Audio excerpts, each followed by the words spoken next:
Hi everyone, welcome to education point. So हम यहाँ पे जो है क्लास 11 की जो एनसीईआरटी है हिस्ट्री की उसे कवर कर रहे हैं एंड उसके हम जो है अब तक 6 चैप्टर्स जो है वो टोटली कंप्लीट कर चुके हैं and today we are going to start the chapter number 7, जिसमें हम बात करेंगे कि कल्चरल ट्रेडिशंस जो है ना ओवर द टाइम किस तरह से यहाँ पे चेंज होते हैं। तो हम बात करेंगे 14 से लेके 17 सेंचुरी तक एंड थोड़ा बहुत यहाँ पे 19 सेंचुरी तक की जो है हम यहाँ पे बात करेंगे। अलग अलग एरियाज के बारे में हम यहाँ पे देखेंगे कि किस तरह से जो कल्चर ट्रेडिशंस हैं वो चेंज हो रहे थे।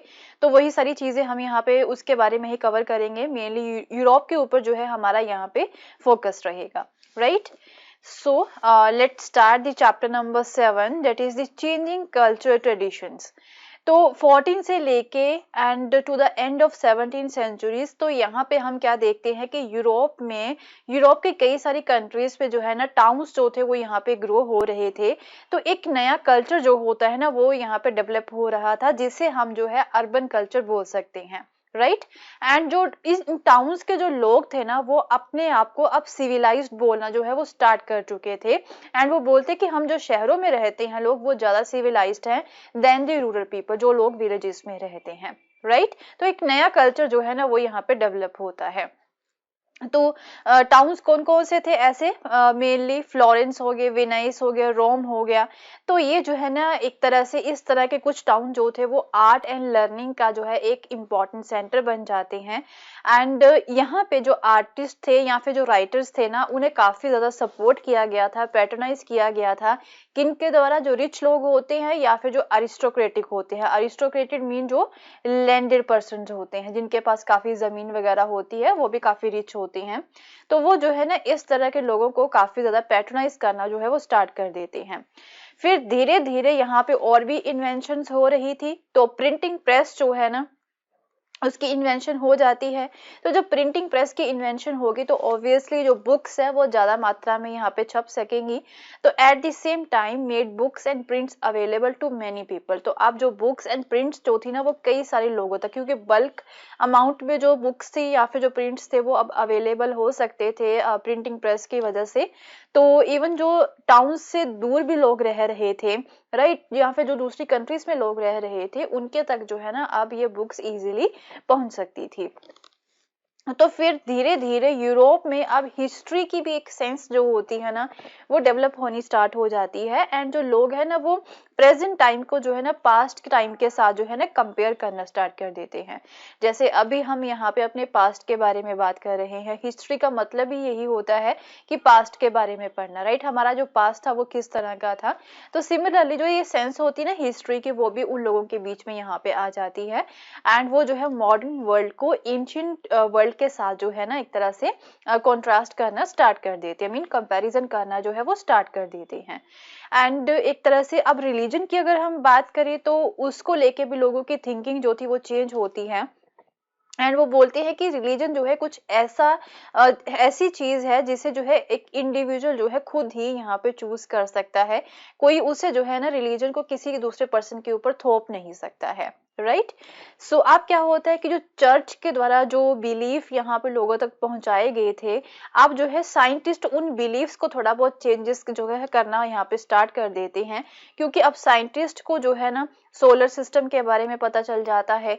नई ज्योग्राफिकल नॉलेज जो है अब उनके पास थी, तो इसकी वजह से जो है ना अब यहाँ पे वो ये सोचते हैं कि जो मेडिटेरेनियन सी है ना एक्चुअल में वो पूरे वर्ल्ड का एक तरह से सेंटर है एंड उसके आसपास यहाँ पे और भी कई सारे दूसरे वर्ल्ड भी है, मीन दूसरी कंट्रीज भी यहाँ पे अवेलेबल है, right. So there is a vast amount of material on the European history from 14th century। तो अगर 14th century की अगर हम बात करें तो अभी प्रेजेंट में हमारे पास जो 14th century से बिलोंग करती है ना कुछ सोर्सेस वो काफी ज्यादा अवेलेबल है। काफी सारे मटेरियल अवेलेबल है, जैसे कि डॉक्यूमेंट्स हो गए, प्रिंटेड बुक्स हैं, पेंटिंग्स हैं, स्कल्पचर्स है, बिल्डिंग्स हैं एंड इवन टेक्सटाइल भी है, राइट।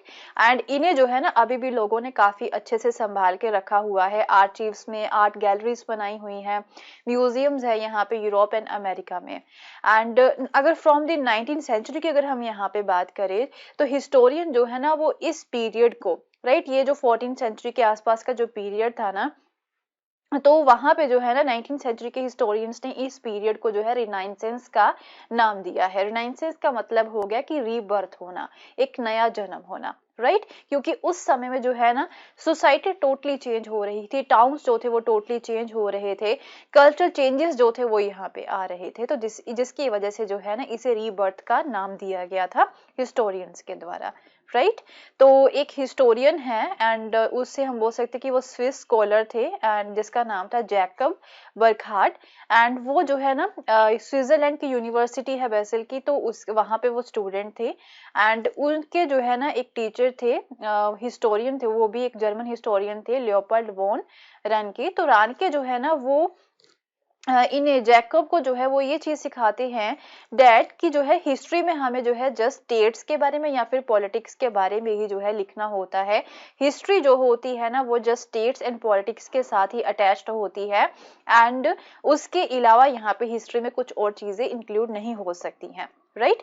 बट जो एक तरह से जैकब थे वो इस थिंकिंग से जो है ना थोड़ा सा अलग सोचते थे, वो इस थिंकिंग से डिससेटिस्फाइड थे एंड वो बोलते हैं कि यहाँ पे जो है ना पॉलिटिक्स जो है वो तो होती ही है यहाँ पे हिस्ट्री में, उसके अलावा भी यहाँ पे जो है हिस्ट्री में और भी चीजें हम इंक्लूड कर सकते हैं, राइट। तो इसमें जो है जितना पॉलिटिक्स इंपॉर्टेंट होता है उतना ही कल्चर भी यहाँ पे इंपॉर्टेंट होता है हिस्ट्री में, राइट। तो हिस्ट्री में कल्चर भी यहाँ पे सोसाइटी के बारे में भी पढ़ना जो है काफी इंपॉर्टेंट होता है।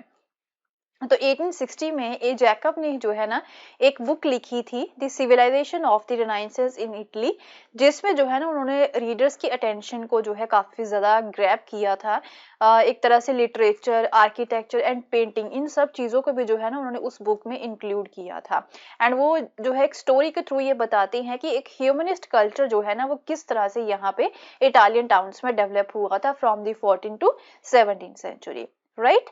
एंड वो बोलते कि जो नया कल्चर था यहाँ पे 14 सेंचुरी से जो स्टार्ट हुआ था, तो यहाँ पे नए बिलीव्स जो होते हैं लोगों के मन में वो आ चुके थे कि एक मैन जो है वो इंडिविजुअल है एंड वो अपने डिसीजन खुद ले सकता है, अपनी स्किल्स को जो है वो खुद यहाँ पे डेवलप कर सकता है। इस तरह के जो बिलीव थे वो लोगों के मन में आ चुके थे, तो यहाँ पे काफी सारे चेंजेस हो चुके थे, राइट। एंड अब जो एक तरह से हम बोल सकते हैं कि जो मैन था ना यहाँ पे 14 सेंचुरी के जो लोग थे वो अब मॉडर्न थे, राइट। एंड हाउएवर अगर मिडिवल मैन की बात करें, जो मैन यहाँ पे मिडिवल पीरियड से बिलोंग करता था 14 सेंचुरी से पहले की अगर हम बात करें, तो वो जो है ना उनके जो थिंकिंग थी यहाँ पे, उन लोगों की थिंकिंग जो थी ना वो चर्च के द्वारा कंट्रोल की गई थी कि जो है चर्च यही बोलते, पोप जो है वो यही बोलते थे कि जो है चर्च ही सब कुछ है एंड जो चर्च बोलेगा मीन जो है जो वहां पे बिलीफ जो है सिखाए जाएंगे वही वो सीखेंगे। बट अब जो है मॉडर्न कल्चर थोड़ा सा चेंज हो जाता है, आदमी ये समझ चुका था कि वो एक इंडिविजुअल है एंड वो अपने डिसीजन खुद ले सकता है, उसे जो है अपने डिसीजन के लिए किसी दूसरे पर्सन के ऊपर डिपेंड यहाँ पे नहीं रहना है। दूसरी तरफ यहाँ पे जो कुछ इटालियन सिटीज जो थी ना उसकी भी रिवाइवल हमें देखने को मिलती है। जो वेस्टर्न रोमन एम्पायर जो थी उसका फॉल हो गया था, तो कई सारे टाउन्स जो थे ना जो कि एक समय में पॉलिटिकल एंड कल्चर सेंटर हुआ करते थे रोमन एम्पायर में, वो डिक्लाइन हो जाते हैं। ओके, तो यहाँ पे कोई यूनिफाइड गवर्नमेंट नहीं रहती है एंड जो पॉप थे यहाँ पे जो कि अपनी स्टेट के सोवेरियन थे, उनका भी कोई ज्यादा स्ट्रॉन्ग पॉलिटिकल फिगर वहां पे नहीं था। तो अगर हम वेस्टर्न यूरोप की बात करें, was being reshaped by the feudal bonds and unified under the Latin church. फिर धीरे धीरे यहाँ पे जो है क्या आता है, इस ये जो है ये जो कल्चर था ना वेस्टर्न यूरोप का, फिर धीरे धीरे रीशेप होता है by the feudal bonds, right. हमने यहाँ पे पढ़ा था जो फ्यूडल सिस्टम था, तो फिर वो सिस्टम वहां पे आता, वो सारा कल्चर वहां पे आता है।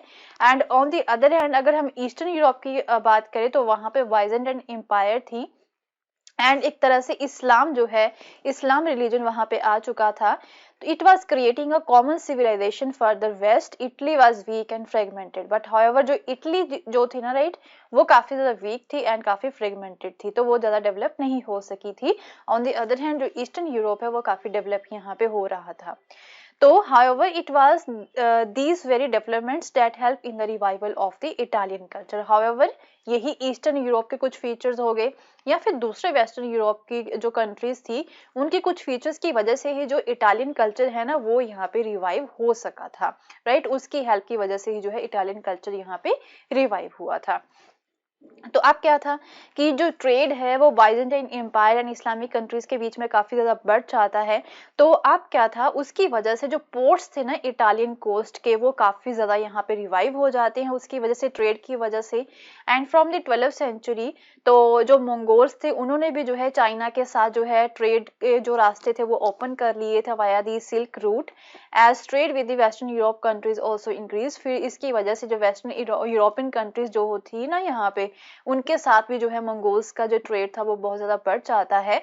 एंड इसमें जो है ना इटालियन टाउन्स जो थे वो एक इम्पोर्टेंट रोल प्ले करते हैं। ओके जब मंगोल्स का वेस्टर्न यूरोपियन कंट्रीज के साथ व्यापार बढ़ता है तो इसमें इस चीज में इटालियन टाउन्स का जो है एक सेंट्रल रोल था, यहीं से होके वो गुजरा करते थे।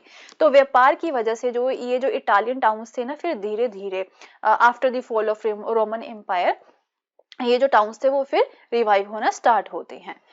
सो अब क्या था, they no longer saw themselves as a part of the powerful empire but as independent city states। तो धीरे धीरे ये जो इटालियन सिटीज थी ना वो अपने आप को जो है ना इंडिपेंडेंट सिटी स्टेट्स जो है वो मानना स्टार्ट कर देती हैं।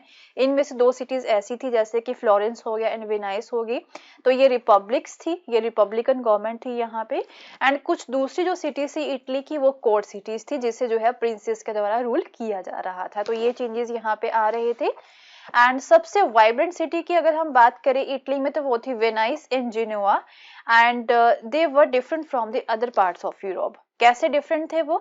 The clergy were not politically dominant here. तो इन सिटीज में जो क्लर्गी थी ना यहाँ पे, ओके जो 3 ऑर्डर्स हमने पढ़े थे फ्यूडल सिस्टम के, हाउएवर इटली में फ्यूडल सिस्टम था यहाँ पे, तो बट फिर भी जो है ना इन सिटीज में जो फ्यूडल सिस्टम था वो ज्यादा डोमिनेंट नहीं था। तो जो क्लर्गी जो है ना वो ज्यादा पॉलिटिकली डोमिनेंट नहीं थी, एंड ना ही जो फ्यूडल लॉर्ड्स होते वो ज्यादा यहाँ पे डोमिनेंट थे, राइट। तो यहाँ पे जो है ना इनके अलावा कुछ और भी ग्रुप्स जो होते सोसाइटी के, वो भी जो है सिटी को गवर्न करने में एक तरह से अच्छे से जो है ना वो पार्टिसिपेट करते थे। जैसे कि रिच मर्चेंट्स हो गए या फिर बैंकर्स हो गए, वो सिटी को गवर्न करने में जो है वो पार्टिसिपेट करते थे। एंड इसी से जो सिटीजनशिप का एक आइडिया होता है ना, वो एक रूट जो होता है ना वो यहाँ पे पैदा हो जाता है सिटीजनशिप के आइडिया का, राइट। एंड अब क्या था, even when these towns were ruled by the military disputes the pride felt by the towns people in being citizens did not weaken. However जब यहाँ पे मिलिट्री जो है ना इन टाउन्स को कंट्रोल करती है, रूल करती है, बट फिर भी जो लोग थे ना यहाँ के इन सिटीज के, वो जो है उनके मन में ये जरूर गर्व रहता है कि हम जो है ना इस टाउन से बिलोंग करते हैं, कि हम इस टाउन के सिटीजन हैं। तो सिटीजनशिप का जो आइडिया था ना वो उनके मन में पहले से ही था कि हम यहाँ से बिलोंग करते हैं, right. So will continue with the same chapter in our next video. And कुछ और यहाँ पे कल्चर चेंजेस कौन कौन से आते हैं उनके बारे में हम अपनी नेक्स्ट वीडियो में कवर करेंगे। एंड अगर आपको मेरा कोर्स पसंद आया तो इसे शेयर करना ना भूलें। Thank you so much, have a nice day, bye bye.